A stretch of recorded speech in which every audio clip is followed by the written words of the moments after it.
You are listening to an exclusive interview on Bass Musician Magazine.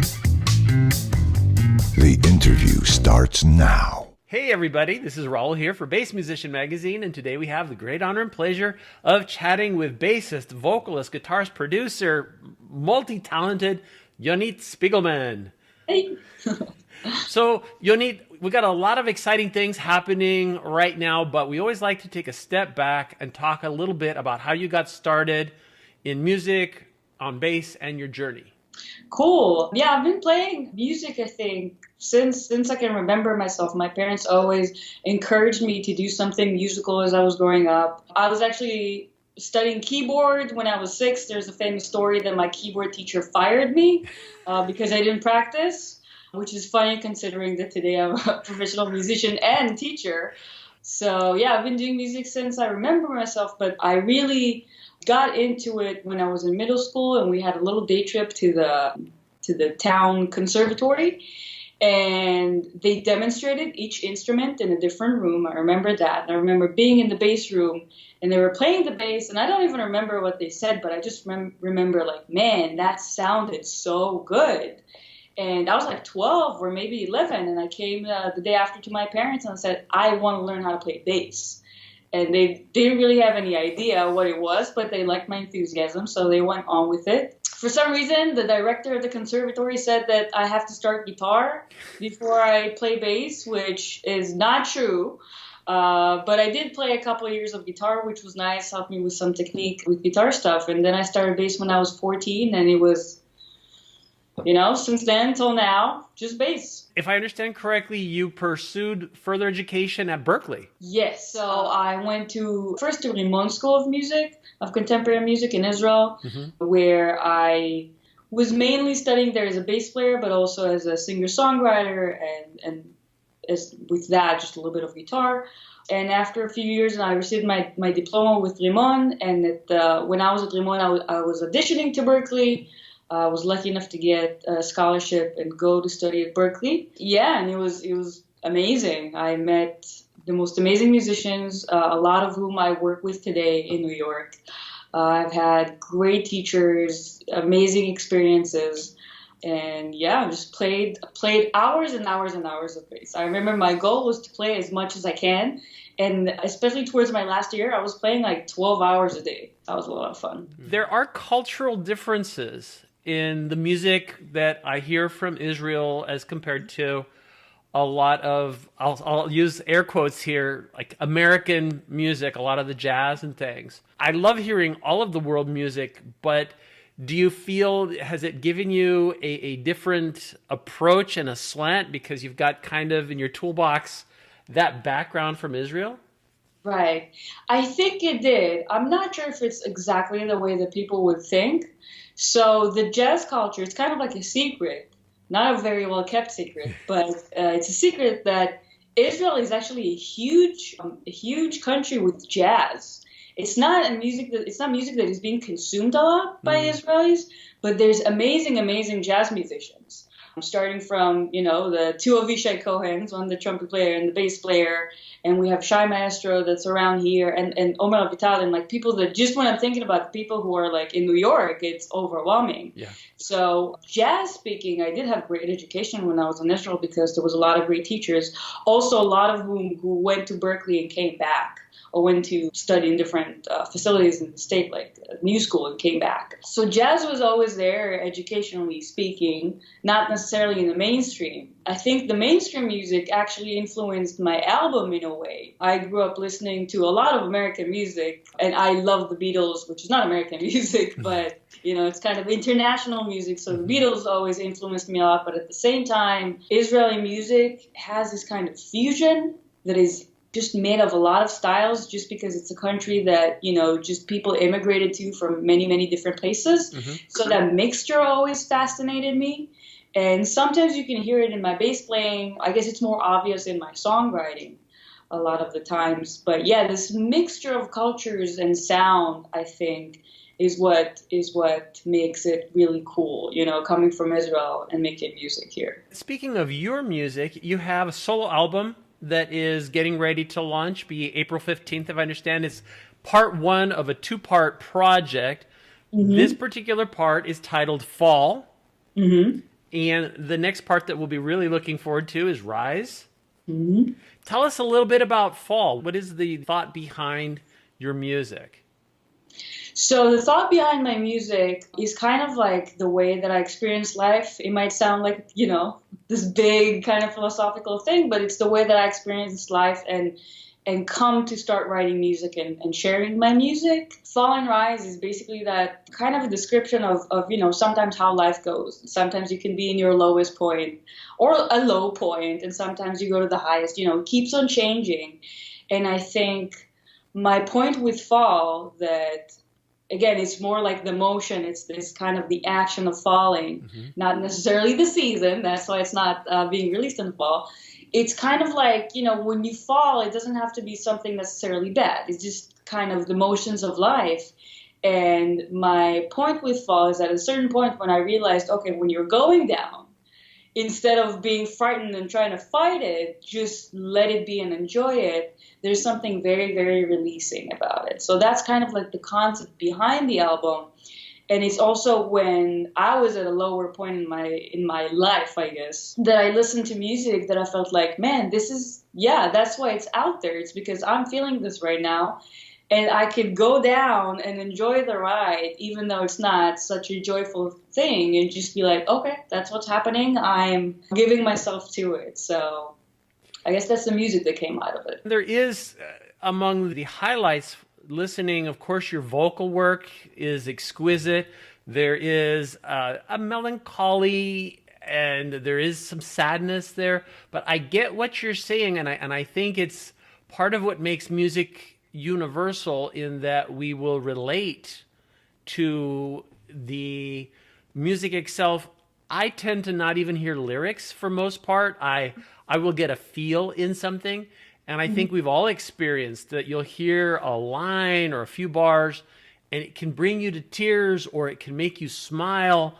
It's where it reaches you in that specific point, and it's like at this moment in your life what you need. And so that it's very cool. And like I said, we're looking forward to Rise, not because I didn't like Fall. We love Fall, but now we want to kind of see the other portion. Now, do you sing while you play bass at the same time? That's actually something that took me a very, very long time to get to. I haven't been performing with Fall yet. There will be performances to come. Not too many, to the surprise of a lot of people, because I love performing as a bass player. As a vocalist, it's something that's I'm a little bit, I don't want to say conservative with, but I guess I'm a little bit less comfortable, which is why I chose bass to be my main instrument in the first place. I love being like the person in the back that just holds the groove. So I'm kind of sparse with my performances as a leader.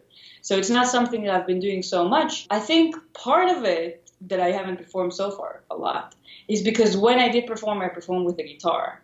And that just did not work for me. And it was weird for me because, I composed the music mainly on my guitar. So it's a very weird feeling when you're not comfortable with that coming to stage. And I was very, very picky. I didn't play guitar for about half the album, maybe more. It wasn't me. It was friends of mine that I brought in that I was very specific about the parts. But it wasn't me playing it. I did come to the conclusion that even though I wrote it on guitar, I am more comfortable playing bass and singing it. There's just something, I need to learn it again, which is funny because I didn't write it on the bass. It's like when you write something, you learn it as you write it. Yeah. And suddenly when I come to the bass, oh man, I need a chart to my own song, which is funny. So I need to relearn it, but it's amazing. Like the experience after you do that and after you master, like, okay, I learned it both ways. It's just so much better. So yeah, I guess I know it might have been a longer answer than you anticipated because it did take me a while to get to it, but I do enjoy singing and playing bass together, and I feel like this is more me than playing guitar. Well, and I feel that it's one of the big challenges. It's kind of a two-side of your brain kind of approach. I personally can't sing and play at the same time. I have trouble remembering lyrics. The tunes I have no difficulties with, but the lyrics I'm kind of like, oh. And then to add to that, one of the tracks you actually sing in Hebrew. So add another language to that. Also, there's that exquisite, exotic feeling that has some tabla. Yeah, with lyres. With the percussive elements and things. So lots of very interesting, insightful things that I think that give us an insight into you, into your music and what you're saying there. So definitely excited about the release. Also, we'll be excited looking into Rise. That said, also, you do so much. You're involved with, you mentioned, with bass education. Tell us a little bit about that. Yeah, I teach at Lesson Face. So I teach online a couple of days a week. And I also work with Lesson Face as a director of the music community over there. And yeah, it's been great. It's awesome to share my love of music and my love of bass with people from all over the world at the comfort of my own house, especially in New York in the winter. We're just talking about weather a little bit before. And, in New York in the winter, it's not time that you want to be traveling outside. So it's really great that I can stay in my house with all my gear, all my basses, and just like jam with my students and share of my knowledge. And yeah, it's been great, and it keeps on being awesome, and I keep on discovering new people, and they help me see the bass also in different ways. I always discover different things, especially when it's people from all around the world. I get their own takes. So I do teach bass. I teach also theory and improvising, so we keep it live, And if people wanted to look you up, that would be lessonface.com? Lessonface.com/Yonit. Perfect. Now, going also to your sound, what gear are you using to get your voice? Right. So I like playing with gear. I'm not a huge gear person, but I do love playing around with a lot of different basses, different amps, kind of go around and try to check things out. The only thing that is consistent is my strings, which is kind of cool because you see the strings and everything around it change. But the strings, I'm always very picky because it's there's so much of the sound to it, and definitely you can change to different kinds of strings, you can change to different kinds of basses, but the strings, I always use GHS. I'm endorsed by GHS, and I do believe that they're an awesome company, and it's a lot of fun working with them and exploring different kinds of strings. I do usually work with the bass boomers with a round core because I feel like I can do anything with them. Playing in New York, I play a lot of very different genres, so it can go from jazz to South American music and South American folk to indie in one day. So you need something that you can play around with for all these kinds of styles. And I do find that those strings are the ones that I use for all of it.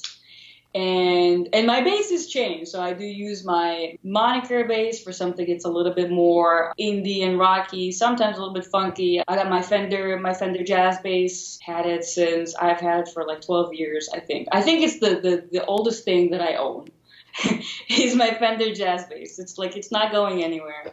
I mean, I have a little Mustang that I take around on when I go on tour and when I need to go on a plane. I don't want to fight all the flight attendants, so I take like my little bass with me. And I got the Ernie-Ball 5-string. I think what I do use a Gallion Kruger cab, and I use a TC Electronic head, but I really like exploring sounds when it comes to amps. I feel like every time I go to a different venue, I'm excited to see what's the new amp because I can always play around with my sounds and get something different. It's rather than having the consistency, I'm just excited by the exploration, I guess, of the amp because obviously it changes the sound a lot. Not so much that I would be like, oh, no, that's too different. But just so I can have fun with it and find a different angle to my bass playing with it. So yeah, I guess that's my sound. Got you. Now, because you are getting the distinctive differences with strings, with your basses, with your amps, do you incorporate any pedals into your playing? I do. It depends on the genres.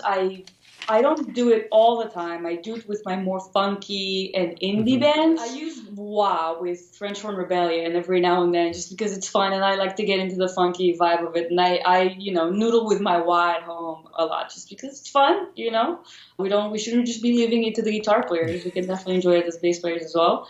I use the Octabass. I think it's EBS. I'm not sure, but I do use my Octabass. I love the sound, and it's so much fun when you play up here and you get this really low ranging, but I do use compression, to make sure that my sound goes well, and sometimes just a little bit of overdrive to give it a little bit of a twist there. It's not a pedal, but I did recently purchase the Korg Monologue, okay, the synth bass, and I've been having a lot of fun with that. And it also kind of ventured into my songwriting. So the Korg Monologue and the synth bass and all that, kind of exploring all different sounds, is definitely something that, I maybe not do that often in concerts. Also, it's a very practical thing. Sure. Just, carry all the equipment around, not having carts slapping on the train. So it depends.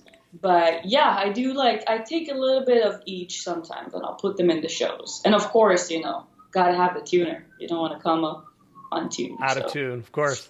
Yeah. Well, and what you're describing, it always kind of cracks me up, because whenever I do speak to New York players, the extent of their gear doesn't go beyond what they feel comfortable carrying on the subway or whatever. I mean, because it's just not practical. Where I think a lot of people out our end of the country, if you've got a van and plenty of room to throw stuff in, you probably will just load up a box of... Exactly. It's a real problem. When I was in Israel and I had a car, it's like, oh, whatever, I'll take whatever I need. I'll take 2 basses if I need it for the gig, and I'll just throw it in. It's like, if one song needs it, I'll serve what the song deserves. And then you come to New York, it's like, if one song needs it, I don't know if half my spine deserves it, you know?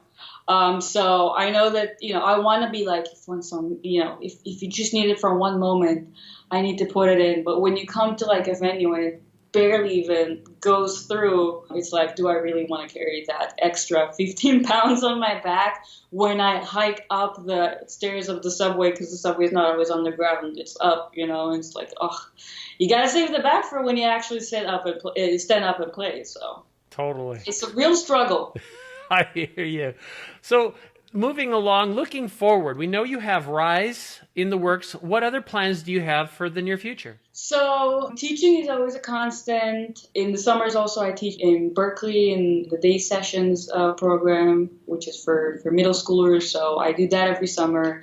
I keep on working with, I don't change bands, but I get called for gigs every now and then randomly in New York. I do work with a great artist, T4Ts. And we haven't been touring so much, we're just playing around. I've been playing around with French Horn Rebellion and the U2 Can Woo label as well. And with a lot of just different cool artists around. So I think what's cool about New York is that I don't know who I'm going to play with or tour with in 3 months. The future always holds more projects to work with more people. I keep on having more stuff coming in and out. Yeah, there's the plans with Rhys. Rhys should be out in the fall, hopefully, depending on how we do with this first part. But around the fall, it's when we should release Rhys, around October, just to complete the album to a full. So I'm very excited about that too. Just performing around with the album, with the whole album, with the band, around the States. Hopefully going to Europe as well with that, but we'll see what the future holds. And actually, as a musician, I always like to keep it fresh, I guess, in a way. And I've been very, very excited with the whole process of composing for the album and composing generally.